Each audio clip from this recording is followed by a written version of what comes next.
नमस्कार, मैं हूं सुमित अवस्थी और आप देख रहे हैं खबरों की खबर। जिस खबर पर होती है सबकी नजर, उस खबर की तह तक जाकर उसकी पूरी पड़ताल आप तक अपने इस 1 घंटे का कार्यक्रम में हम लेकर आते हैं। तो खबरों की खबर में आप सबसे पहले आज देखेंगे कि पाकिस्तान पर, पाकिस्तानी सेना पर और आईएसआई पर ट्रेन हाईजैक से कैसे हमला बोला है बलूचिस्तान लिबरेशन आर्मी ने। हम आपको आज ये खबर भी दिखाएंगे कि कैसे संसद के इस सत्र का दूसरा दिन भी असंसदीय बयानों को लेकर हंगामा खेज रहा। और चिंता की बात तो यह है कि विधानसभाओं की स्थिति इससे भी ज्यादा बदतर होती जा रही है। आज हम आपको यह भी दिखाएंगे कि संबल का जहरीला इंजेक्शन कांड क्या है, यह कैसे इस्तेमाल हुआ और यह सब कब किया गया, क्यों किया गया और कितने खतरनाक तरीके से इसको अंजाम तक पहुंचाया गया। और आज खबरों की खबर में हम आपको यह भी बताएंगे कि तनाव, अवसाद, डिप्रेशन और कुंठा जैसे कैसे बेहद आत्मघाती होते जा रहे हैं। पहले लोग सोचते थे कि खाते पीते लोग खुशहाल होते हैं, लेकिन बड़े बड़े अधिकारियों की आत्महत्या क्यों ये बता रही है कि खुदकुशी ने हर तबके में अपने पैर अब पसार लिए हैं।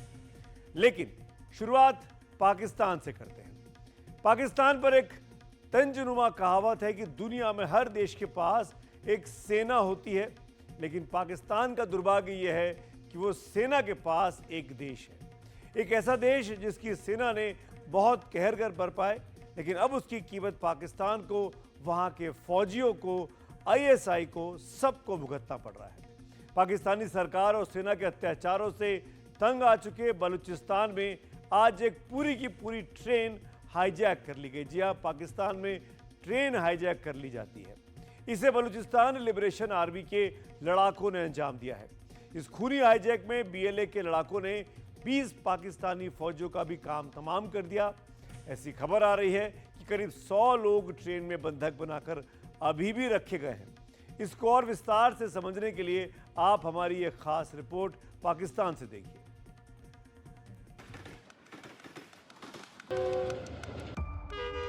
क्वेटा की खूबसूरत वादियों से होकर जब ये जाफर एक्सप्रेस ट्रेन बलूचिस्तान के सीबी में जा रही थी तो उसमें करीब 450 पैसेंजर सवार थे।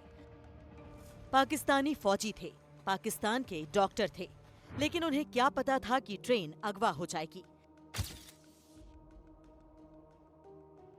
जैसे ही ये जाफर एक्सप्रेस बुलान जिले के अंदर घुसी, उसी वक्त बलूचिस्तान की आजादी के लिए लड़ रहे बलूचिस्तान लिबरेशन आर्मी यानी बीएलए के लड़ाकों ने ट्रेन पर हमला बोल दिया और ट्रेन को अपने कब्जे में कर लिया।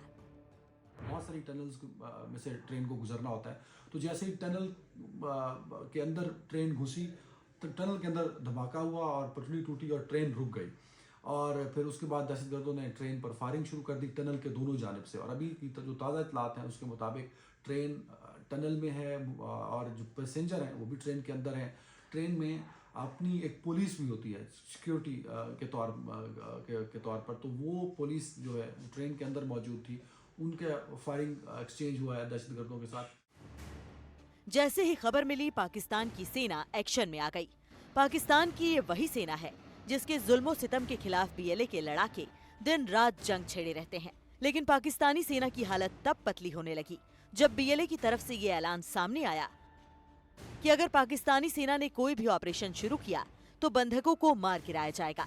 बीएलए के बयान में ये भी दावा किया गया है कि उनके पास ज्यादातर बंधक पाकिस्तानी सेना के अधिकारी, जवान और सरकार के कर्मी हैं। बीएलए का दावा है कि बंधकों में पाकिस्तानी सेना, पुलिस, एंटी टेरर फोर्स और इंटर सर्विसेज इंटेलिजेंस यानी आईएसआई के कई कर्मचारी शामिल हैं।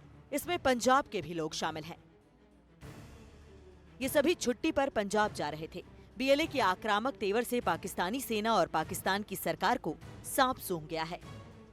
जी, बीएलए की जो डिमांड्स हैं वो काफ़ी हद तक ये भी हैं कि वहाँ पर जो गवादर में आप जानते हैं कि सीपीसी का प्रोजेक्ट चल रहा है चाइना को लेकर, वो उससे भी नाराज़ हैं। उसके साथ साथ मिसिंग पर्सन्स का इशू बहुत ज़्यादा है बलूचिस्तान में, और वो हर दूसरे दिन ही हम लोग देखते हैं कि कुछ लोग जो हैं वो वहाँ से एजेंसीज के लोग ले जाते हैं या कहाँ चले जाते हैं, वो गायब होते जा रहे हैं। उसके लिए प्रोटेस्ट चल रहा है और कई तरह की डिमांड्स। उनका ख्याल है कि चाइना जो है वो उनके जो रिसोर्सेज हैं उसके ऊपर चाइना कब्जा करता जा रहा है, और कई तरह की डिमांड जो बलूचिस्तान के लोगों की है। पाकिस्तानी मीडिया की रिपोर्ट के मुताबिक 11 डिब्बों वाली जाफर एक्सप्रेस पर अचानक बीएलए के लड़ाकों ने गोलीबारी शुरू कर दी। ट्रेन को हाईजैक करने के बाद बीएलए ने कुछ बलूच महिलाओं और बच्चों को छोड़ भी दिया है, लेकिन 100 लोग अभी भी उसके कब्जे में हैं। साथ ही बंधक ट्रेन को उस सुरंग 8 में खड़ा कर दिया गया है, जहां पाकिस्तान सेना चाहकर भी हवाई ऑपरेशन नहीं कर सकती।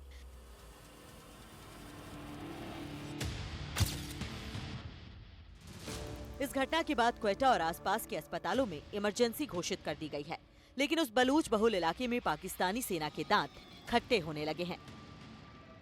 एनडीटीवी इंडिया की रिपोर्ट। पाकिस्तान की आर्मी और उसकी खुफिया एजेंसी आईएसआई ने भारत में कश्मीर में आतंक के बीज बोए, लेकिन वो अपने ही देश के अलग अलग हिस्सों में भी हिंसा और आतंक फैलाती रही। इससे ही तंग आकर पाकिस्तान के भीतर ही कई हिंसक संगठन बन गए, जिन्होंने पाकिस्तानी सेना और आईएसआई के खिलाफ बंदूक उठा ली। बलूचिस्तान लिबरेशन आर्मी उनमें से ही एक ऐसी ही संस्था है। बीएलए बलूचिस्तान में सक्रिय एक हथियारबंद संगठन है। इसका गठन 1970 के दशक में पाकिस्तानी सेना से मुकाबले के लिए किया गया था। 1947 से ही बलूचिस्तान पाकिस्तान से आज़ादी की मांग करता रहा। बीएलए बलूचिस्तान की आज़ादी की मांग पर जोर देता है, क्योंकि इसका मानना है कि उसके इलाके में मिलने वाले खनिज से उनको ही कोई फायदा नहीं होता। बलूचिस्तान पाकिस्तान का एक महत्वपूर्ण प्रांत है, बड़ा प्रांत है। सन 2000 में बीएलए का नया रूप सामने आया, जो बहुत ज्यादा आक्रामक था। ये संगठन बलूच लोगों के हक की मांग के लिए बहुत सक्रिय है। ये संगठन युवाओं और शिक्षित बलूच लोगों में बहुत लोकप्रिय है। बलूचिस्तान के साथ अन्याय का आरोप ये संगठन लगातार रहा है। बलूचिस्तान के संसाधनों की लूट खसोट से ये लोग बहुत नाराज रहते हैं। बीएलए का आरोप है कि पाकिस्तान सरकार और सेना ने लगातार बलूचिस्तान के साथ अन्याय किया है, उसको लूटा है। इसीलिए बीएलए पाकिस्तानी सुरक्षा बलों के खिलाफ लगातार हमला करता रहा है। वहीं चीन पाकिस्तान आर्थिक कॉरिडोर यानी सीपीईसी का भी बीएलए लगातार विरोध करती है। पाकिस्तान द्वारा 2006 में इस संगठन यानी बीएलए पर पाबंदी लगाई गई थी। 2021 में अमेरिका ने भी आतंकी संगठनों की सूची में बीएलए का नाम घोषित कर दिया था। वहीं पाकिस्तान और ब्रिटेन भी अब इसे आतंकी संगठन ही मानते हैं। 2016 में लाल किले से अपने तीसरे संबोधन में प्रधानमंत्री नरेंद्र मोदी ने भी बलूचिस्तान का मुद्दा उठाया था। पिछले कुछ दिनों से बलूचिस्तान के लोगों ने, गिलगित के लोगों ने, पाक ऑक्युपाइड कश्मीर के लोगों ने, वहां के नागरिकों ने जिस प्रकार से मुझे बहुत बहुत धन्यवाद दिया है, जिस प्रकार से मेरा आभार व्यक्त किया है, और इसलिए ये सम्मान का भाव, धन्यवाद का भाव करने वाले बलूचिस्तान के लोगों का, गिलगित के लोगों का, पाक के कब्जे वाले कश्मीर के लोगों का मैं आज तहे दिल से आभार व्यक्त करना चाहता हूं। पाकिस्तान के बलूचिस्तान के बाद आइए बात हिंदुस्तान के संभल की करते हैं, जो पिछले कई दिनों से लगातार चर्चा में है। लेकिन आज जो खबर सामने आई वो पहले से अलग है और चौंकाने वाली है। वहां पर बीजेपी के एक बड़े नेता की हत्या कर दी गई है और दावा किया जा रहा है कि इस हत्या में जहरीले इंजेक्शन का इस्तेमाल किया गया। बहुत ही अलग तरीका ढूंढा मर्डर करने के लिए। पुलिस फिलहाल सीसीटीवी के जरिए अपराधियों तक पहुंचने की कोशिश कर रही है। हम आज आपको जहरीले इंजेक्शन से जुड़ी कुछ खास जानकारियां भी देंगे, लेकिन पहले समझिए कि पूरा घटनाक्रम क्या हुआ।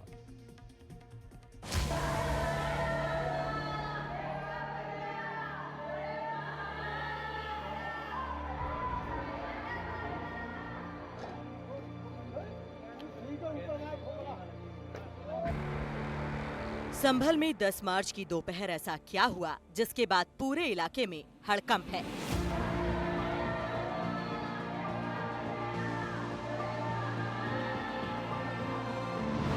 मोटरसाइकिल से उतरे,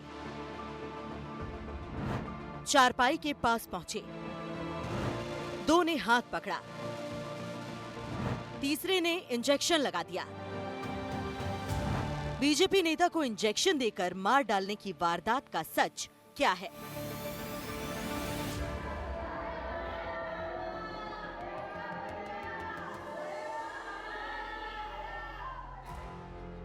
वारदात संभल जिले के गांव दौथरा की है। सोमवार दोपहर 1 बजे का समय था। बीजेपी नेता गुलफाम सिंह यादव मवेशियों की देखभाल के लिए बनाई गई जगह पर एक रूम के अंदर लेटे हुए थे। तभी कमरे के बाहर मोटरसाइकिल आकर रुकती है, जिस पर 3 लोग बैठे होते हैं।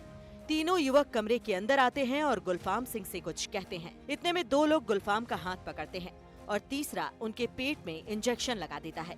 वारदात को अंजाम देने के बाद तीनों मोटरसाइकिल पर बैठकर भाग जाते हैं, जबकि उनका हेलमेट वहीं छूट जाता है। इस बीच गुलफाम सिंह पेट पकड़कर चीखते हुए वहां से निकलते हैं। उन्हें आनन फानन में मोटरसाइकिल पर बैठाकर डॉक्टर के पास ले जाया जाता है। पुलिस द्वारा तुरंत मौके का मुआयना किया गया और उनको यहाँ पे नज़दीकी अस्पताल पहुँचाया गया। वहाँ से अलीगढ़ मेडिकल कॉलेज रेफ़र किया गया, जहाँ उनकी दुखद मृत्यु हो चुकी है। उनका पैनल से पोस्टमार्टम करवाया जा रहा है और डॉक्टर से उनकी मृत्यु का सही कारण जानने का प्रयास किया जा रहा है। पुलिस द्वारा यहाँ पे जो आसपास में जितने भी CCTV हैं, सभी CCTV को खंगाला जा रहा है और कुछ अच्छे सुराग भी मिले हैं पुलिस को।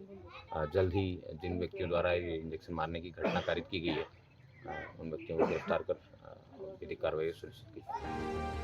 गुलफाम सिंह यादव बीजेपी के नेता थे। राष्ट्रीय स्वयंसेवक संघ से भी जुड़े हुए थे। 2004 में उन्होंने गुन्नौर में मुलायम सिंह के खिलाफ बीजेपी के टिकट पर उपचुनाव लड़ा था। गुलफाम यादव की पत्नी लगातार 3 बार से ग्राम प्रधान है, जबकि उनके बेटे दिव्य प्रकाश यादव ब्लॉक प्रमुख रह चुके हैं। यानी परिवार राजनीतिक पृष्ठभूमि वाला है। ये पूर्व नियोजित बहुत दिनों से नियोजित किया हुआ एक कार्यक्रम है और उन्होंने घर में घुसकर हत्या करी है और उन्होंने मुझसे हत्या से पहले मुझे बता दिया था, अब मरने से पहले मुझे बता दिया था कि इन लोगों ने आए थे और मुझे इंजेक्शन लगाया गया पेट में, जबरदस्ती पकड़ के। 3 लोग आए थे, 2 ने पकड़ा, 1 ने इंजेक्शन लगाया था। क्या किसी से को आपकी पुरानी रंजिश है, किसको लेकर क्या अब पुरानी भी रंजिश है हमारी और इस समय ब्लॉक प्रमुख उपचुनाव के हेतु वो चल रहा था। इस मामले में ये भी रंजिश है। तो क्या आपने प्रार्थना पत्र दिया है, किसी के नाम पर दिया है या अज्ञात में दिया है? नामजद दिए। क्या लोग हैं उसमें? 6 लोग हैं। आरोप है कि मोटरसाइकिल सवार आरोपी गुलफाम सिंह को जहरीला इंजेक्शन लगाने के बाद वहां से भाग गए। इस बीच गांव वालों ने उन्हें रोका तो हथियार लहराते हुए ये कहते हुए निकल भागे कि हमारे प्रमुख रवि यादव, डॉक्टर मुकेश यादव और महेश यादव को बहुत परेशान करता था। गुलफाम सिंह यादव के बेटे ने इस मामले में 6 लोगों के खिलाफ FIR दर्ज कराई है। संदिग्धों के नाम हैं धर्मवीर सिंह उर्फ धम्मा, रवि यादव, डॉक्टर मुकेश यादव, महेश यादव। इसके अलावा बाकी 2 आरोपियों को FIR में अज्ञात बताया गया है। आशंका जताई जा रही है कि बीजेपी नेता गुलफाम सिंह यादव की हत्या के पीछे सियासी रंजिश हो सकती है। वारदात के तरीके, पोस्टमार्टम की रिपोर्ट और घर वालों के शक की कड़ियों को जोड़ते हुए पुलिस पड़ताल को आगे बढ़ा रही है।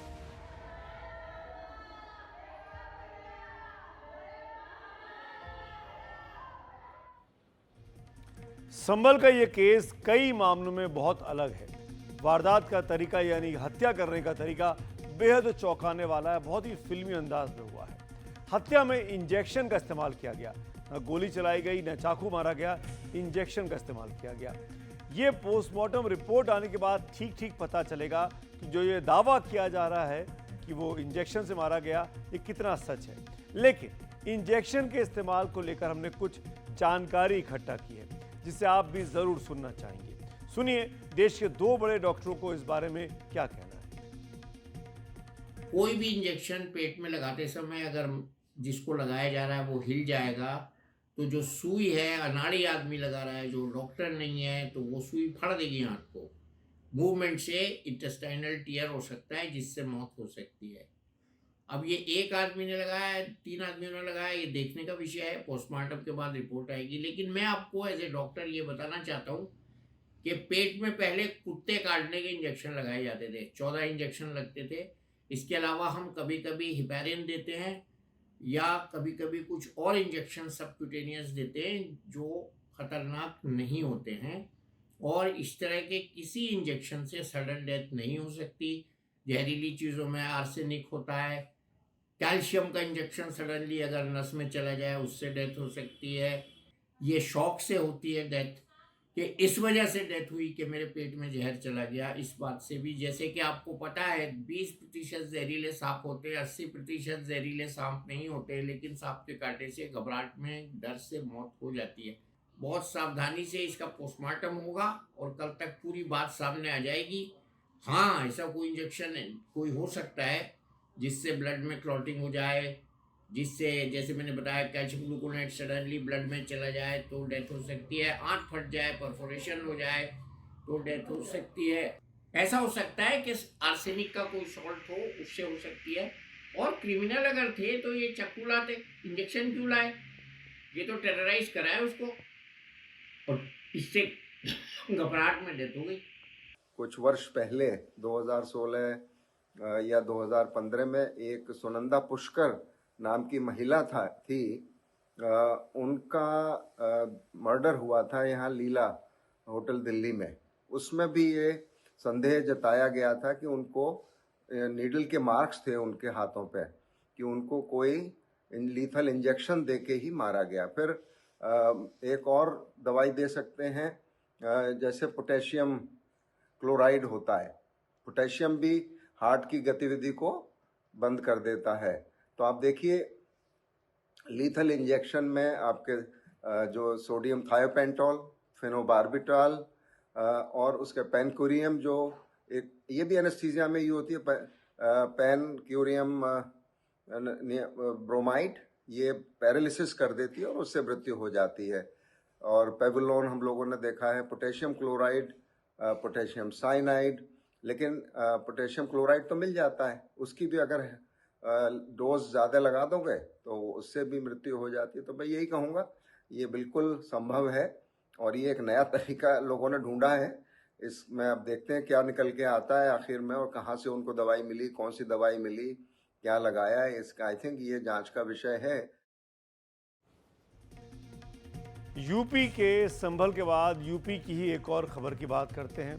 हालांकि मामला यह आत्महत्या का है, सुसाइड का है, मोटे तौर पर यह बताया जा रहा है। लेकिन क्या अब ये खबरें आत्महत्या की जो आ रही हैं बहुत तेज़ी से फैलने लगी हैं? कुछ दिनों पहले आपने सुना होगा, नई दिल्ली के पॉश इलाके में एक IAFS अफसर ने खुदकुशी कर ली थी। लेकिन आज जो हम खबर बता रहे हैं ये नोएडा की है, दिल्ली से सटे नोएडा की। नोएडा जो कि यूपी में आता है।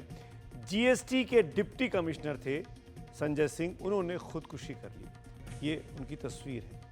डिप्टी कमिश्नर की खुदकुशी से एक नया विवाद भी पैदा हो गया है। क्या है ये पूरा मामला? क्यों इस अफसर ने, जो कि अभी सर्विंग था, अचानक खुदकुशी कर ली? उसको समझने के लिए आपको हमारी ये रिपोर्ट देखना चाहिए।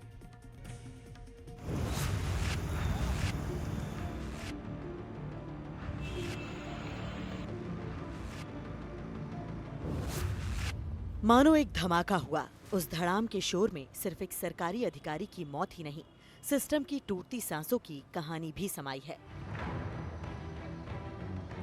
नोएडा के सेक्टर 75 के एपेक्स सोसाइटी की 15वीं मंजिल से GST के डिप्टी कमिश्नर संजय सिंह की छलांग लगाकर खुदकुशी करने पर सवाल और सस्पेंस कायम हो गया है।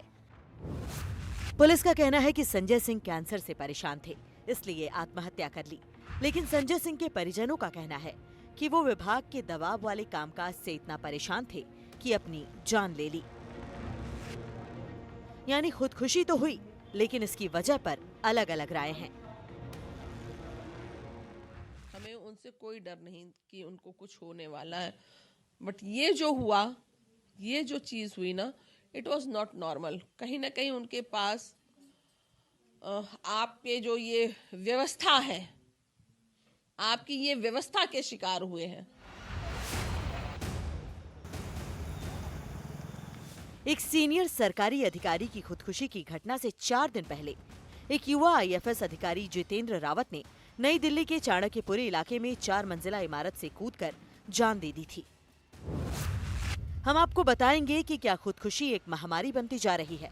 क्या संपन्न तबके के लोग भी बहुत तेजी से इसके शिकार होते जा रहे हैं? क्या समाज और सिस्टम का दबाव इतना बढ़ गया है कि लोगों को जिंदगी से आसान मौत नजर आने लगी है? क्या बच्चे हो या जवान या फिर बूढ़े, हर किसी पर मानसिक दबाव और डिप्रेशन का असर आत्महत्या का कारण बन रहा है। लेकिन पहले GST के डिप्टी कमिश्नर संजय सिंह की आत्महत्या पर उठे सवाल की बात कर लेते हैं। संजय सिंह केस में यूपी GST के अफसरों ने मंगलवार को सभी जिलों में धरना दिया। धरने के बाद इन अधिकारियों ने जो आरोप लगाया वो इस तरह है। बॉस छुट्टी के दिन ऑफिस खुलवाते हैं और व्यापारियों से टारगेट पूरा करने का दबाव बनाते हैं। संजय सिंह की पत्नी का भी यही आरोप है। वो कहती हैं कि उनके पति ने काम के दबाव में आत्महत्या की। उन्हें कुछ दिनों पहले ही विभाग में अतिरिक्त चार्ज मिला था। सोमवार की सुबह यानी हादसे वाले दिन ही उन्होंने अपने बॉस से अतिरिक्त चार्ज हटाने को कहा था, लेकिन बॉस ने सुनी नहीं। इस बात को लेकर संजय सिंह इस कदर टेंशन में थे कि 11 बजे दिन में ही उन्होंने आत्महत्या कर ली। पुलिस कैंसर वाली जिस थ्योरी का हवाला दे रही है, उसको संजय सिंह के परिजन साफ साफ नकार रहे हैं।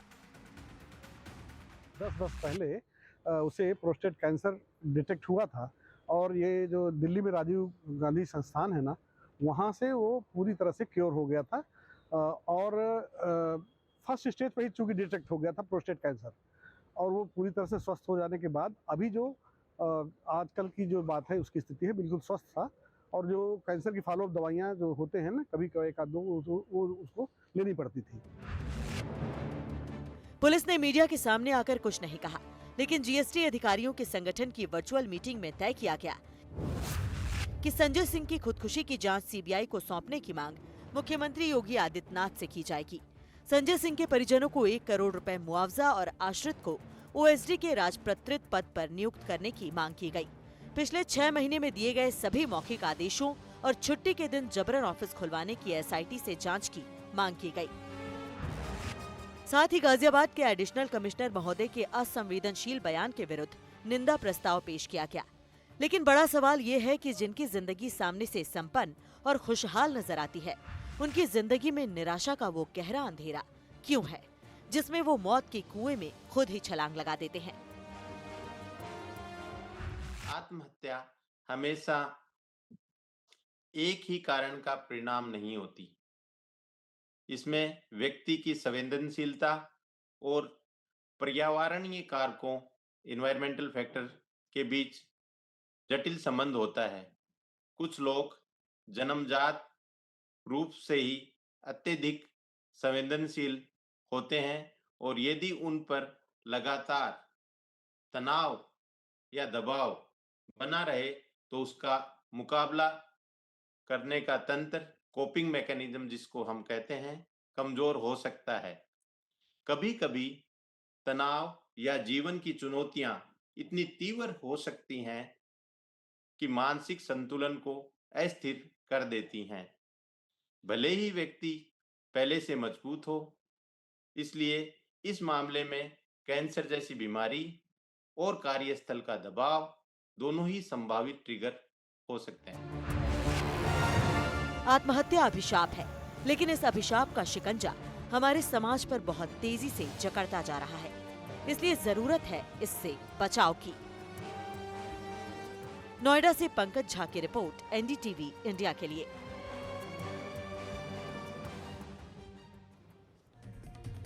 जीएसटी विभाग के यूपी के एक और अधिकारी ने फरवरी के महीने में उनकी भी अचानक मौत हो गई थी दफ्तर में काम करते करते। तब भी कहा गया कि बहुत ज़्यादा दबाव है इन जीएसटी अधिकारियों पर इस पूरे कामकाज को लेकर। लेकिन बात क्योंकि आत्महत्या की चल रही है, बात क्योंकि अवसाद की चल रही है, डिप्रेशन की चल रही है, तो धीरे धीरे करके बहुत बड़ा खतरा बनता जा रहा है। हम कुछ आंकड़ों के जरिए बताने की आपको कोशिश कर रहे हैं कि भारत के लिए क्यों अलर्ट हो जाने का अब वक्त आ गया है।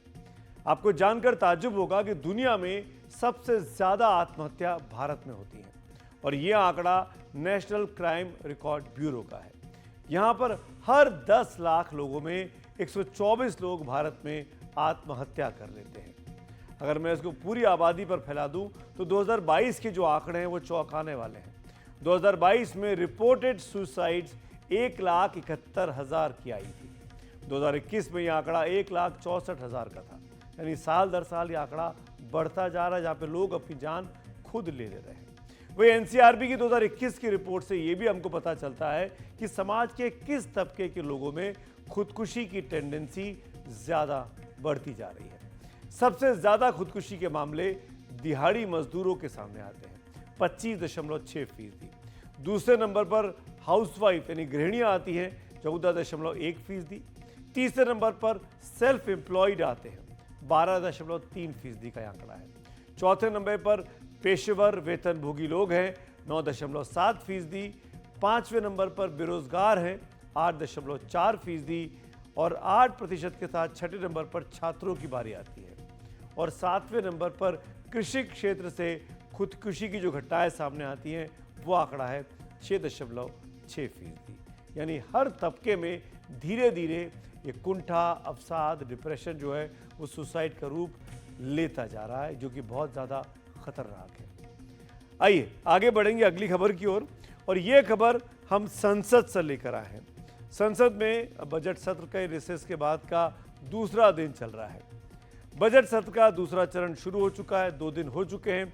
संसद में संसदीय बयान होने चाहिए, लेकिन इस लोकतंत्र के मंदिर यानी हमारी संसद में आजकल असंसदीय शब्दों का इस्तेमाल हो रहा है। सोमवार को शिक्षा मंत्री धर्मेंद्र प्रधान को असंसदीय शब्द बोलने पर उसे वापस बाद में लेना पड़ा था। तो आज मंगलवार को राज्यसभा में विपक्ष के नेता मल्लिकार्जुन खड़गे की भाषा शायद ऐसी थी जिसको हम ये कह सकते हैं कि वो अपनी उम्र का, अपने अनुभव की जो मर्यादा होनी चाहिए वो खड़गे साहब भूल गए। क्या कुछ हुआ, देखिए खास रिपोर्ट।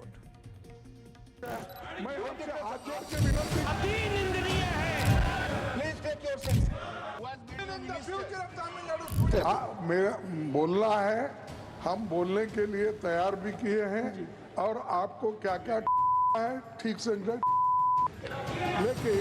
ये बीप इस बात की तस्दीक करता है कि राज्यसभा में विपक्ष के नेता मल्लिकार्जुन खड़गे ने जो कहा उसे एक शब्द में कहा जाए तो कहा जाएगा असंसदीय।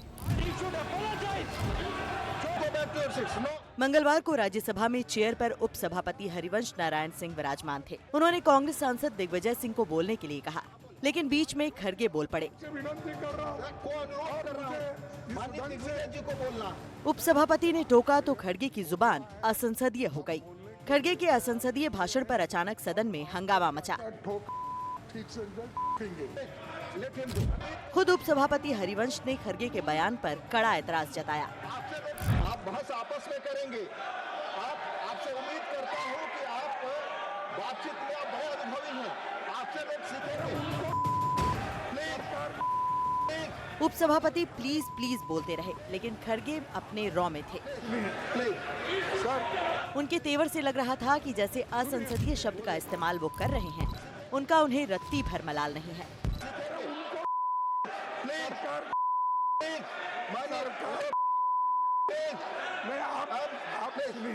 बहुत ही दुख की बात है। जब बात ज्यादा बढ़ गई तो मोर्चा संभाला राज्यसभा में सदन के नेता जेपी नड्डा ने। अभी जो उन्होंने भाषा का उपयोग किया और चेयर पर एक्सपर्शन किया है, यह अति निंदनीय है, अति निंदनीय है। This is condemnable, this is to be condemned by one and all, including the LOP. He should condemn and he should apologise. जो शब्द का उपयोग किया है चेयर के प्रति।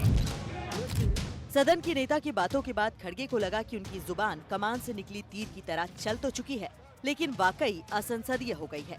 इसलिए चेयर से माफी तो मांगी, लेकिन उसी शब्द के साथ जो असंसदीय है। मैं माफी चाहता हूँ, मैं कभी आपके लिए नहीं बोला, मैं सरकार के पॉलिसी को हम ये कहा। माफ करना, अगर आपको मेरे बातों से अगर ठोस लगी है तो मैं आपसे माफी मांगता हूँ, मैं सरकार से नहीं। राज्यसभा की तरह ही लोकसभा में भी हंगामा हुआ। मनरेगा के पैसे को लेकर टीएमसी सांसद कल्याण बनर्जी कृषि मंत्री शिवराज सिंह चौहान से सवाल जवाब कर रहे थे कि दूसरे केंद्रीय मंत्री गिरिराज सिंह पीछे से कुछ कमेंट कर रहे थे। इस पर कल्याण बनर्जी भड़क गए। This is a minister who has made you minister. इससे आगे कल्याण बनर्जी मनरेगा को लेकर अपने सवाल उठाते रहे, लेकिन बीच बीच में टोका टोकी से फिर गिरिराज सिंह पर भड़क गए। Giriraj Singh, this is not accepted. You are a central minister. You are behaving like this. This is your behaving like this. What is this? इसके बाद सत्ता पक्ष से हंगामा शुरू हो गया। तब संसदीय कार्य मंत्री अर्जुन राम मेघवाल ने बनर्जी के बयान पर सवाल उठाया। आपने किसी सदस्य को अलाउ किया बोलने के लिए, वो क्वेश्चन ही पूछे ना, आपको मंत्री किसने बनाया, ये कौन होते हैं जी कहने वाले। आखिर में लोकसभा स्पीकर ओम बिरला ने व्यवस्था दी कि कैसे सदन को चलाया जा सकता है।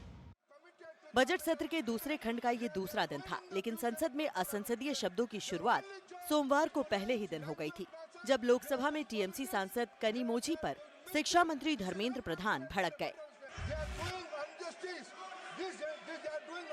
nonsense to students of Tamil Nadu. They are ruining the future of Tamil Nadu students. They are not doing justice. They are undemocratic.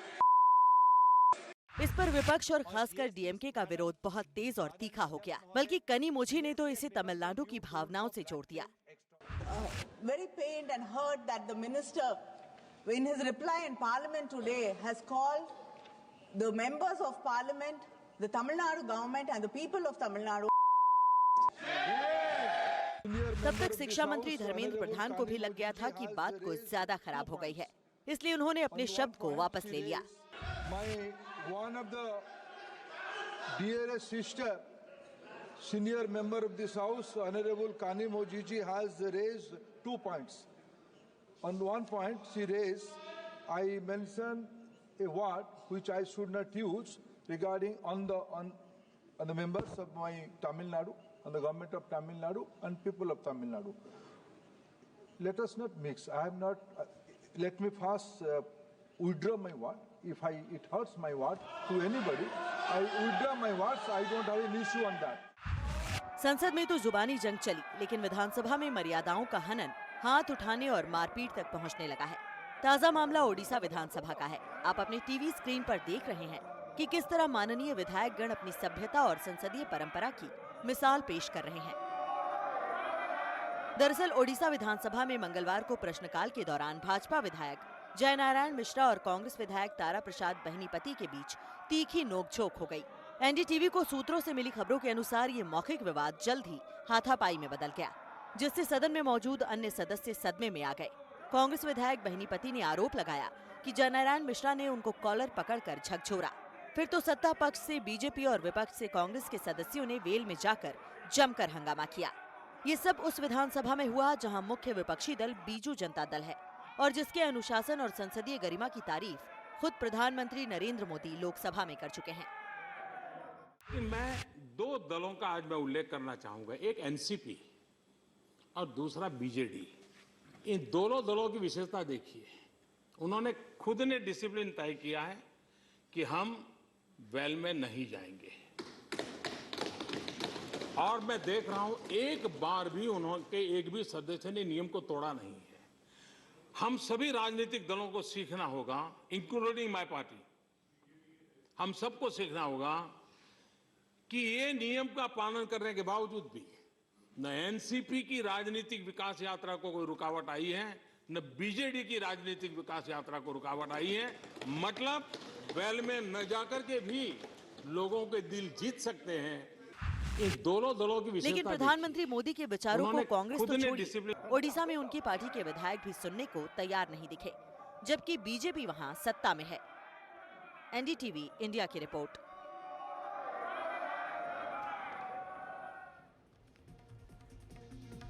और बात झारखंड की करते हैं। झारखंड से आज एक बड़ी खबर आई। कुख्यात गैंगस्टर अमन साहू वहां एनकाउंटर में मारा गया। अमन साहू के बारे में कहा जाता है कि वो इंटरनेशनल गैंगस्टर लॉरेंस बिश्नोई का करीबी था। अमन को पुलिस रायपुर से रांची लेकर आ रही है। पुलिस का दावा है कि रास्ते में गाड़ी पर हमला हुआ, उसने भागने की कोशिश की और एनकाउंटर में फिर वो मारा गया।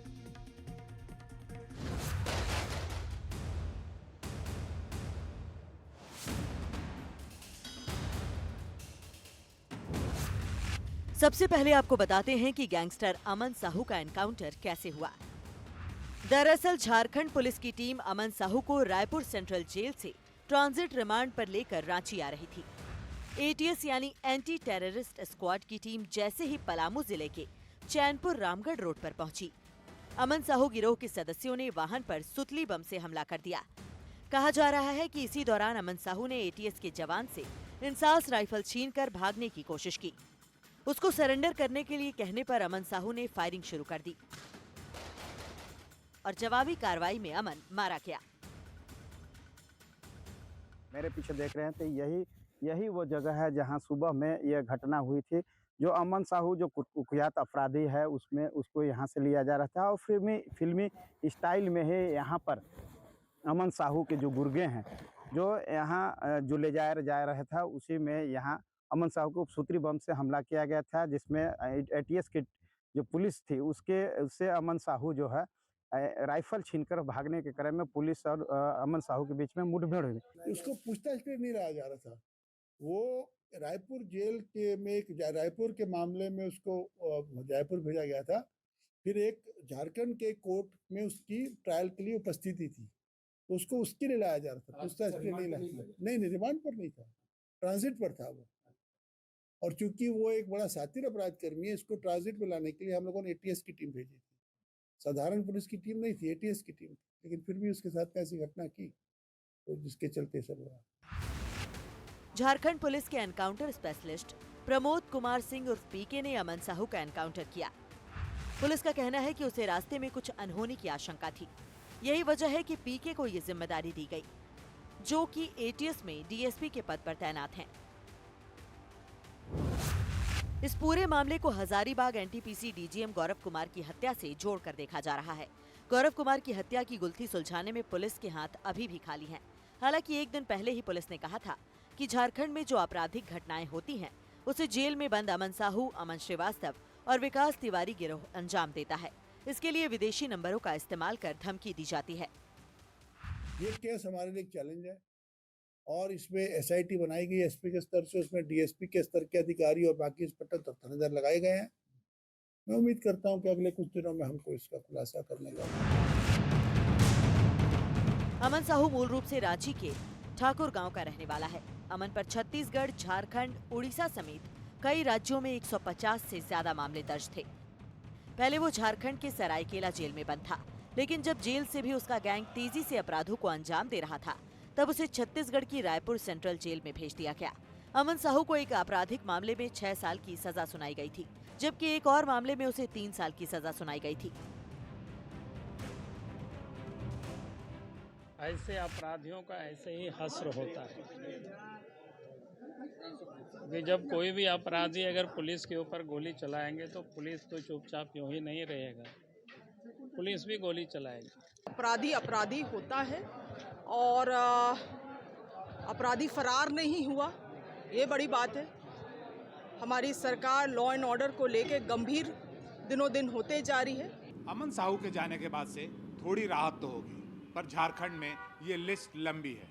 ऐसे कई अपराधी हैं जो जेल के अंदर से व्यापारियों के नाक में दम किए हुए हैं और सरकार को खुलेआम चुनौती दिए हुए हैं, और इनके कारनामे रोज सरकार के लिए फजीहत का कारण बन रहे हैं। लेकिन इस अमन साहू घटना के बाद से ये उम्मीद बनी है कि अब सरकार की आँख खुली है और सरकार एक बार फिर से अपना इकबाल कायम करने की कोशिश करेगी। झारखंड से विनोद सिंह, हरिवंश और विस्मय के साथ प्रभाकर कुमार, एनडीटीवी। अमन साहू गैंग लॉरेंस बिश्नोई के साथ मिलकर काम करता था। दरअसल लॉरेंस बिश्नोई गैंग ने अलग अलग राज्यों में मौजूद गैंगस्टर के साथ हाथ मिला रखे थे। लॉरेंस ने राजस्थान में रोहित गोदारा से हाथ मिलाया हुआ है। हरियाणा में वो काला जठेड़ी के साथ मिलकर काम करता है। दिल्ली में हाशिम बाबा का गैंग लॉरेंस गैंग के साथ मिलकर कई हरकतों को अंजाम दे चुका है, जबकि झारखंड में अमन साहू के गैंग से लॉरेंस के गैंग ने हाथ मिला रखा था। आखिर अमन साहू क्यों झारखंड में खौफ का दूसरा नाम बनने लगा था? खासतौर पर कोयला के कारोबारियों से कैसे अमन साहू उगाही करता था, इस रिपोर्ट से आइए समझते हैं। गैंगस्टर अमन साहू जो था वो कोयले के व्यापार से जुड़े हुए लोगों को हमेशा निशाने पे लेता था, और उसका जो कार्य क्षेत्र था जहां वो काम करता था और जहां से वो एक्सटॉर्शन मनी वसूलता था, वो झारखंड था, वो छत्तीसगढ़ था और वो वेस्ट बंगाल था। इस तीनों स्टेट में कोयले या खनिज संपदा, खनन से जुड़े हुए अगर आप व्यापारी हैं तो आपको अमन साहू गैंग का एक्सटॉर्शन कॉल आएगा और आपको अमन साहू गैंग को एक्सटॉर्शन देना होगा, और उसके बिना आप काम नहीं कर सकते हैं। तो ये एक उसका जो उसका पूरा गैंग जो है, जो पैसे कमाता था, जिस पर वो पूरी गैंग को जो चलाता था, वो खनन और कोयले पे उसने फोकस किया हुआ था, और उस क्षेत्र से जुड़े हुए सभी व्यापारियों को एक्सटॉर्शन कॉल आते थे और उन्हें एक्सटॉर्शन मनी देना होता था। लगातार कई लोगों की उसने हत्या कराई, कई लोगों पर उसने गोलियां चलाई, धमकियां दी, और कई बड़े प्रोजेक्ट्स जो हैं उसने झारखंड, छत्तीसगढ़ और वेस्ट बंगाल में रुकवा दिए अपने आतंक के चलते। इसलिए सरकार की आंखों में वो चुभने लगा था और जिस तरह से वो ताबड़तोड़ घटनाओं को अंजाम दे रहा था, उसके चलते सरकार की बहुत किरकिरी हो रही थी। 150 से ऊपर FIR उसके ऊपर किए गए थे। एक लंबी लिस्ट है अमन साहू ने जो घटनाओं को अंजाम दिया है, वो लिस्ट की सूची हमारे हाथ में है। कुछ नाम मैं आपको पढ़ देता हूँ। अभी हाल के समय में 7 मार्च 2025 को उसने विपिन मिश्रा, जो रांची के एक बड़े कारोबारी हैं, उन्हें गोली मार दिया था। 6 अप्रैल 2024 बर्बरिक कंपनी को बड़ा ठेका मिला था, सरकारी ठेका, उसे उसने धमकी देकर बंद करा दिया था। 7 जुलाई 2023 को रंजीत गुप्ता, जो कि बड़े कोयला कारोबारी थे, उन्हें उसने गोली मार दिया था। उसके बाद बहुत सारे शिवपुर में 2023 को शिवपुर में एक रेलवे लाइन बन रही थी, साईं कृपा कंस्ट्रक्शन कंपनी, उसके ऊपर बमबारी कर दी थी। तो ये जो बड़े, अगर आप सरकारी ठेके आपके पास हैं, खनन का आपका बड़ा काम है, कोयले का हो, चाहे वो पत्थर का हो, चाहे वो किसी भी तरह के खनन का हो, तो आपको अमन साहू गैंग को एक्सटॉर्शन मनी देना होगा, रंगदारी देनी होगी, तभी आप वो काम कर पाएंगे। अमन साहू का गैंग कैसे दूसरे गैंग के साथ मिलकर काम करता था, इसको समझिए। अमन साहू और लॉरेंस बिश्नोई गैंग का कनेक्शन क्या है, ये आपको बताते हैं। दोनों एक दूसरे से हथियारों का एक्सचेंज करते थे। दोनों गैंग एक दूसरे के साथ अपने शूटर्स भी एक्सचेंज करते थे। दिल्ली में उगाही के एक मामले में दोनों का नाम सामने आया। अलग अलग जेलों में दोनों के गुर्गे आपस में मिलते थे और वारदातों को अंजाम दिया करते थे। और आइए आगे बढ़ते हैं। अब हम बात करेंगे महाराष्ट्र की। देश के कई राज्यों में हलाल बनाम झटका की बहस पुरानी है, लेकिन अब हलाल के जवाब में महाराष्ट्र में झटका मीट की दुकानें खुल गई हैं और इसके लिए राज्य सरकार ने बाकायदा मल्हार सर्टिफिकेशन की पहल की है। क्या है पूरा मामला, आइए समझते हैं। हलाल ये हिंदू धर्म में उसकी परमिशन नहीं है हलाल खाने की। मल्हार सर्टिफिकेशन का सर्टिफिकेशन हो, हिंदू समाज वहाँ हक से जाए, अपने हक का मटन ले, हलाल के नाम पे कोई फंसा नहीं पाए। इसको ज्यादा आप ध्यान मत दीजिए। ये आदमी ही ये धंधा कर पाएगा, ये मेरे ख्याल से इस सरकार को शोभा देता नहीं है। महाराष्ट्र में हिंदुओं की मीट की दुकान खुली तो नई सियासी बहस शुरू हो गई। महाराष्ट्र में झटका मीट की दुकान के लिए नए सर्टिफिकेशन की शुरुआत हुई तो नई सियासी गर्मागर्मी शुरू हो गई। हिंदू मीट दुकान वर्सेस मुस्लिम मीट दुकान। महाराष्ट्र में हलाल मीट वर्सेस मल्हार मीट। जी हां, होली में अभी 2 दिन का वक्त बाकी है और होली से पहले मुंबई में हलाल मीट को जवाब देने के लिए मल्हार मीट की दुकानें खुल गई हैं। महाराष्ट्र देश का पहला ऐसा राज्य बन गया है जहां हलाल के मुकाबले में सरकार से मिली मल्हार सर्टिफिकेशन के साथ बकरे की मीट दुकान की शुरुआत हो गई है, जहां बकरे का मीट खरीदने वाले भी हिंदू होंगे और मीट बेचने वाले भी हिंदू होंगे। मीट पर हिंदुओं मुसलमानों का बंटवारा। मल्हार सर्टिफिकेशन की पहल महाराष्ट्र के मत्स्य पालन और बंदरगाह कैबिनेट मंत्री नितेश राणे ने की। सर्टिफाइड दुकानों की लिस्ट भी वेबसाइट पर उपलब्ध है, जिसमें बताया गया है कि मल्हार सर्टिफाइड मटन खटीक समुदाय के वेंडर के पास ही उपलब्ध है। हिंदू समाज के लिए मल्हार सर्टिफिकेशन.com नाम का एक सर्टिफिकेशन का पर्याय हम लोग निकाले हैं। जो भी दुकान में मल्हार सर्टिफिकेशन का सर्टिफिकेशन हो, हिंदू समाज वहाँ हक से जाए, अपने हक का मटन ले, मतलब जो कोई मटन चिकन है वो उनसे खरीदे, उनसे ही खरीदे, ताकि आपको हलाल के नाम पे कोई फंसा नहीं पाए। बकरे के मीट के नाम पर महाराष्ट्र सरकार ने हिंदुओं और मुसलमानों के बीच एक नई जंग की शुरुआत कर दी है। सर्टिफाइड मल्हार मीट की शुरुआत हुई तो हलाल बनाम मल्हार सर्टिफिकेशन पर महाराष्ट्र बजट सत्र में सियासी बहस छिड़ गई। नितेश राणे जी ये कहते हैं कि जिसको जो आज़ादी है वो खाए, जिसको झटका खाना है वो झटका खाएगा, जिसको हलाल खाना है वो हलाल खाएगा। तो ये तो देश में आज़ादी है, बरसों से लोग अपने अपने धर्म पे अपने अपनी पद्धतों में आगे बढ़ रहे हैं। इसको ज़्यादा आप ध्यान मत दीजिए। महाराष्ट्र के ऊपर जो बादल मंडरा रहे हैं वो बेरोजगारी के मंडरा रहे, वो किसानों की आत्महत्या के मंडरा रहे, वो युवकों की बेरोजगारी के मंडरा रहे, तो उसको कैसे हल करेंगे? मेरे राणे साहब उस पर जवाब दीजिए, वो इम्पोर्टेंट है। महाराष्ट्र की सियासत औरंगजेब और मटन के इर्द गिर्द सिमट कर रह गई है। विधानसभा के बजट सत्र में लोगों के मुद्दे कम, सत्ता पक्ष और विपक्ष इन मुद्दों पर एक दूसरे को घेरते हुए नजर आ रहे हैं।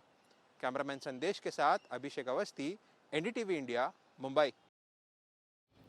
अब हम बात करेंगे भारतीय संस्कृति की पहचान बनते जा रहे गमछों की। वो गमछा जिसे गले में धारण करने में हर किसी को बेहद आनंद आता है। भारत के ज़्यादातर राज्यों में इन गमछों का उपयोग होता है जो उन राज्यों की संस्कृति से जुड़े हुए हैं। आप भी 14 राज्यों के गमछों की प्रदर्शनी पर मेरे सहयोगी अश्विनी कुमार सिंह की एक ग्राउंड रिपोर्ट देखिए।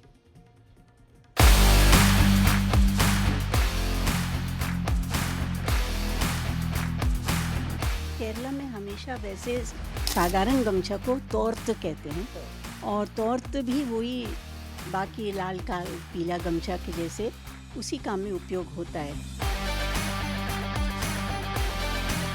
रंगीन में भी बना रहे हैं क्योंकि केरला के बहुत लोग विदेश भी जाके बस जाते हैं तो उनको थोड़ा फैशनेबल चाहिए। कर्नाटका में इसको हैगल मैली, हाँ, तो इसका मतलब है कंधे के ऊपर। मजदूरों की ही पहचान है गमछा अब ज़्यादातर, इसलिए मैंने ये प्रदर्शनी को खड़ा किया कि लोग अपने गरीब लोगों के ऊपर ध्यान दें। सबको गमछा मालूम है लेकिन फैशन में नहीं आता, चर्चा में नहीं आता। एक इंडियन सांस्कृतिक कपड़ा है, अगर दोनों हाथ से ना छोड़ें तो बुनकर का फ़ायदा होगा। बंगाल या उड़ीसा में रंगीन पसंद करते हैं, केरला में सफ़ेद। कर्नाटका, तमिलनाडु, केरला, वहाँ थोड़ा रंग ज़्यादातर हल्का होता है। अच्छा, मतलब सफ़ेद टाइप का या उसी से मिलर या थोड़ा सिंपल। फिर आके जब बंगाल और उड़ीसा वगैरह में आते तो खूब रंगीन हो जाता है। जैसे कि बांग्लादेश और बंगाल तो जुड़ा हुआ, तो बांग्लादेश में भी बहुत से गमछे इस्तेमाल होते हैं। तो एक हिस्टोरिकल चीज़ है, कौन बुनकर कहाँ से बस के आए, कितने लोग किस आर्थिक स्थान पे है, वो सब कुछ देख के वहाँ बाज़ार उसका ज़्यादा चलता है, बुनाई ज़्यादा होती है। अब देखिए इसको हमने ऐसे गोल बना के दिखाया क्योंकि ऊपर रख के ना टोकरी रखने के लिए अच्छा है, तो सब्जी वालों का भी काम आता है। गमछे अलग अलग फॉर्म में अलग अलग तरीके से यूज़ होता है। कम से कम 25। एक अंग्रेज़ी एक प्रोडक्ट है स्विस आर्मी नाइफ, जो उसमें 12 या 20 किस्म की छुरियाँ होती है अलग अलग चीज़ काटने के लिए। तो मैं इसको कहूँगी भारत के स्विस आर्मी नाइफ है क्योंकि इसमें 20-12 नहीं 30 उपयोग होंगे।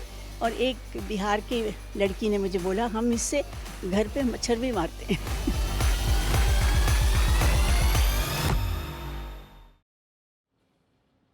तो आप भी गमछे ज़रूर लीजिएगा, गर्मियों का मौसम आ रहा है, काम बहुत आने वाले हैं। और अब खबरों की खबर के आखिर में आपको दिखाते हैं कल का कैलेंडर, यानी कल की बड़ी खबरें क्या हो सकती हैं। प्रधानमंत्री मोदी कल मॉरिशस के नेशनल डे समारोह में शामिल होंगे। पीएम इस समारोह के मुख्य अतिथि हैं। इस समारोह में भारतीय नौसेना का जहाज आईएनएस इम्फाल भी भाग लेगा। आईएनएस इम्फाल को दिसंबर 2023 में कमीशन किया गया था। इसके साथ ही मुंबई के आज़ाद मैदान में कल 2000 से ज़्यादा किसानों का मार्च आयोजित हो रहा है। किसान प्रस्तावित शक्तिपीठ हाईवे का विरोध कर रहे हैं। इस हाईवे के जरिए पश्चिमी महाराष्ट्र को विदर्भ से जोड़ने की तैयारी है।